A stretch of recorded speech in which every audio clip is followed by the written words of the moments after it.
Immediately Lencho went up to the window to ask for paper and ink.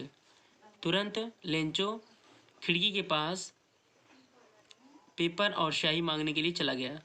On the public writing table, public writing table का मतलब होता है सार्वजनिक मेज।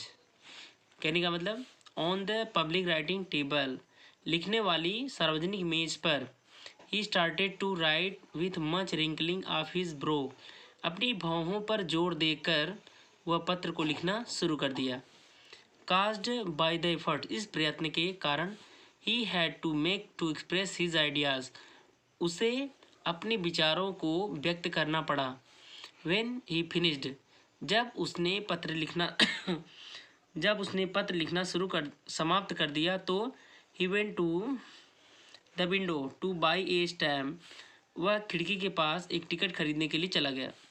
विच ही लीकेड and then अफिक्स्ड, जिसे वह जीभ से चाटा और चिपका दिया। टू द इनवलप, लिफाफे पे, with a blow of his fist.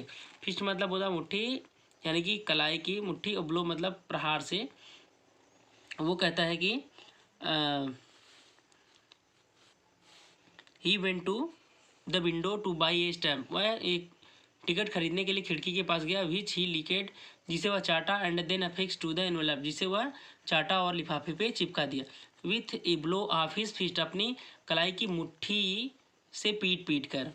The moment, उस क्षण, that the letter fell into the mail box, उस क्षण जब पत्र पेटिका में गिरा।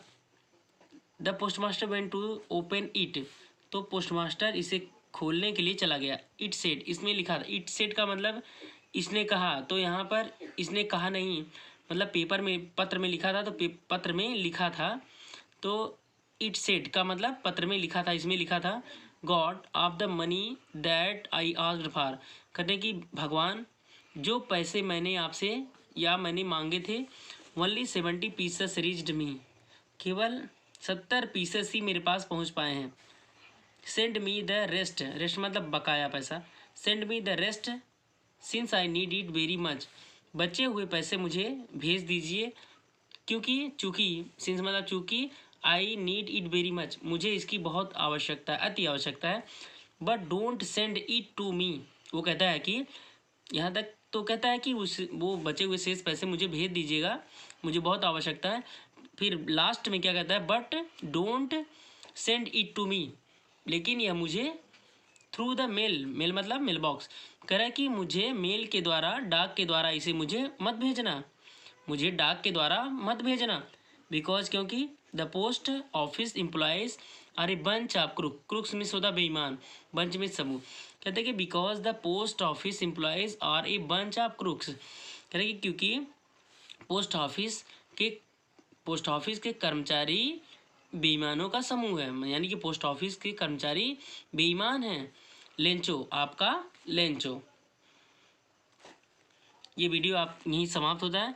अगर आप, मेरे ख्याल से आपको ये लेसन जो मैंने 3 पार्टों में पढ़ाया है, मेरे ख्याल से आपको समझ में आ गया होगा।